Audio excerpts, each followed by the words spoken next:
امر بالمعروف کے ساتھ میں ہوں قاری بلال احمد ندیم، اور آج ہمارا موضوع ہے احکام میت۔ آج کے ہمارے معزز مہمان جو کسی تعارف کے محتاج نہیں، بکھر کی عظیم درسگاہ جامعہ قادریہ بکھر کے عظیم مدرس ولی کامل عالم بعمل استاد العلماء حضرت مولانا محمد زبیر ولید صاحب۔ حضرت جی السلام علیکم ورحمۃ اللہ وبرکاتہ۔ وعلیکم السلام ورحمۃ اللہ۔ حضرت جی ہمارا پہلا سوال یہ ہے کہ اگر بچہ ماں کے پیٹ سے مردہ پیدا ہو، نمبر 1 اس کو غسل دینا چاہیے یا نہیں، نمبر 2 اس کا نام رکھنا ضروری ہے یا نہیں، نمبر 3 قبرستان کے اندر دفن کرنا چاہیے یا بعد؟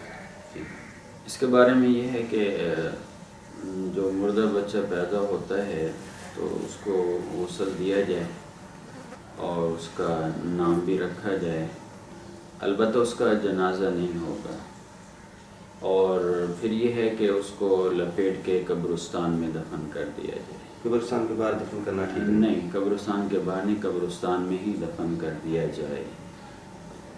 اگر کسی شخص کا انتقال ہو جاتا ہے تو غسل دینے سے پہلے اس کی میت کے قریب بیٹھ کر تلاوت کرنا ٹھیک ہے یا نہیں؟ غسل دینے سے پہلے میت کے پاس تلاوت نہ کی جائے بلکہ دوسرے روم میں کی جائے، اور جب میت کو غسل دے دیا جائے تو اس کے بعد اس کے پاس بیٹھ کر تلاوت کی جا سکتی ہے۔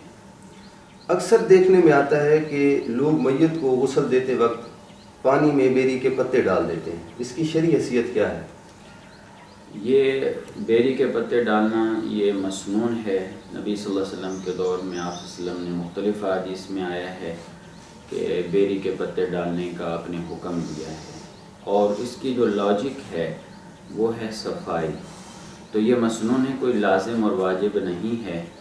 تو موجودہ دور میں بہترین صابن وغیرہ ہیں تو ان سے بھی صفائی ہو جاتی ہے، لیکن اگر میسر ہوں کسی کے پاس بیری کے پتے تو ڈال لینی چاہیے تاکہ ایک سنت کی ادائیگی۔ ڈالنا بہتر ہے۔ اگر میت کو غسل دے کر ایک رات گھر میں رکھا جائے تو کیا دوسرے دن نماز جنازہ سے پہلے اس کو دوبارہ غسل دینا لازم ہے؟ اس کے بارے میں یہ ہے کہ ہمیں بحیثیت مسلمان چاہیے کہ ہر معاملات میں نبی صلی اللہ علیہ وسلم کی سیرت اور آپ کی تعلیمات کو اپنانا چاہیے۔